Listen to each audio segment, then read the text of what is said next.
Hi, I'm Nick Bollig, and today I decided to show you one of my class favorites. We're opening the whole upper body, particularly shoulder, rib cage, and if you use support, which you don't need, you can just lay down anywhere. But if you've got anything going on with your back or low back hip, you'll appreciate using either rolled up yoga mat or even a rolled up towel, pool noodle, whatever you got, and lay down. And so if you're using support, you're going to put it between your hip and your rib. Zip.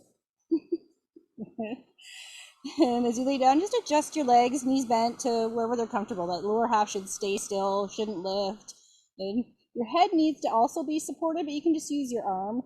If that is uncomfortable, use a fold-up blanket, nothing too high. So the idea here is you want your neck in line with your spine.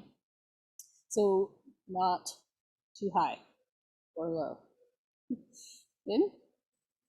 So, and long, don't curl up. Good? So just adjust, get comfortable, and start with that top arm just out in front. And then you're gonna lift that arm just straight up towards the sky. Take time here to hug the shoulder blade in towards the spine.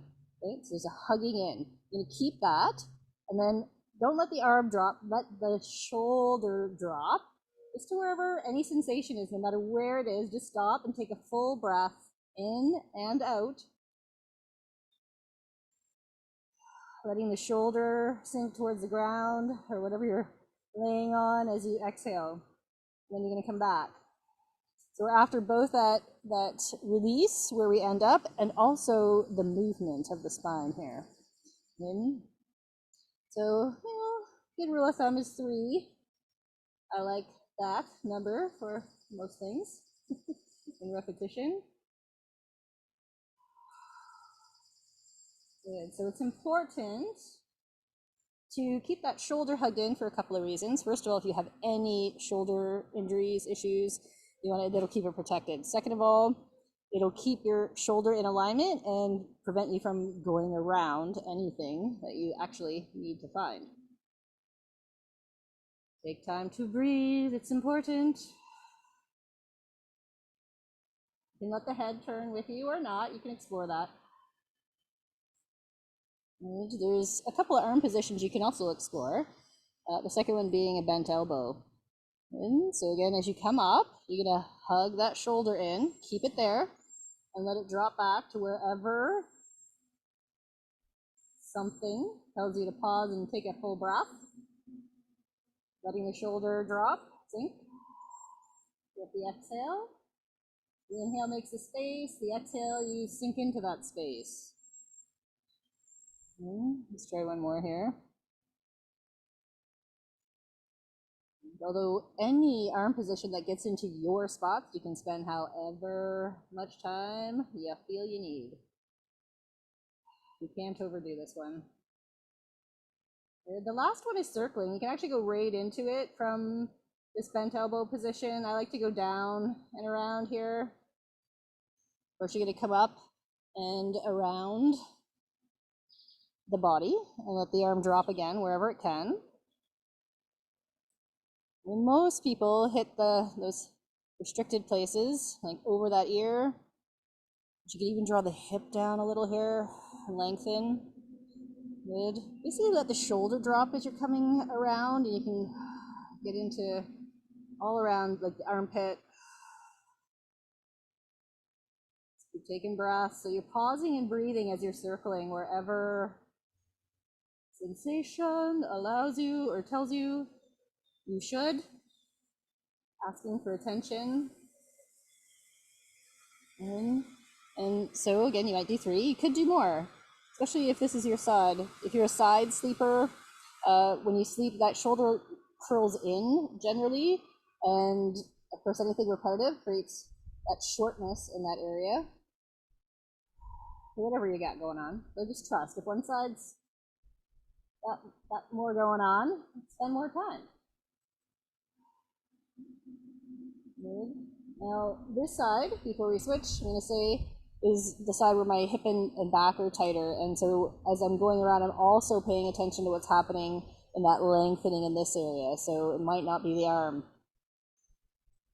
Just trust what you feel and breathe into whatever it is by just putting your attention there. And then switch when you're ready. You've got to do both sides, even if you spend more time on one. You're going to move your support if you're using it. And again, between the hip and rib if you're got something going on there. And then something under the head, so your neck is in line with your spine. Adjust the legs so you're comfortable. And they can just stay still. Start with that top arm out in front. Lift it straight up. Be sure to hug the shoulder in, super important. Keep it hugged in, drop back. Even if there's a slight restriction, just stop, take that breath. And you might sink in to another spot and take another breath. So, you know, you do you. Trust what you feel. This arm is tighter. Got a cross-body thing going on here. So, good. Hug it in. It helps to exhale through the mouth.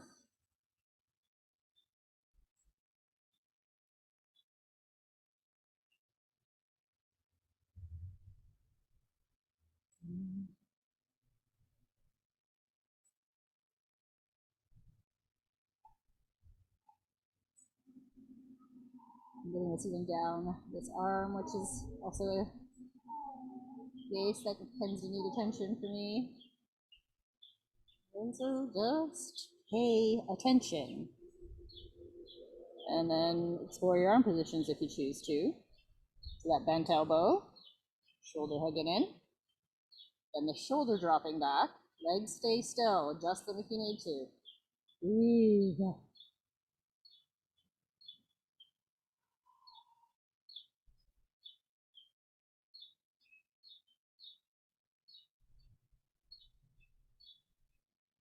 You can basically do this anywhere you can lay down. You don't need much.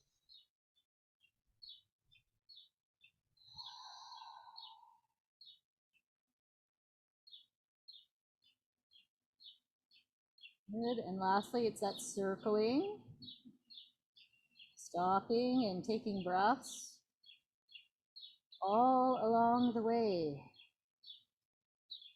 If you just circle without taking those breaths, you'll have to do it so much more. It's the breath that takes it up to a therapeutic level. You'll spend less time if you actually incorporate the breath, and it'll be more effective.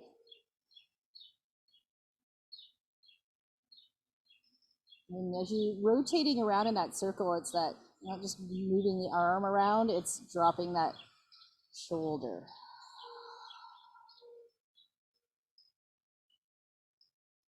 If you've had any surgeries around the shoulder or breast, actually, it's really therapeutic. You're going to have a different edge on that side, and don't judge it. Just breathe into it and soften wherever you're at.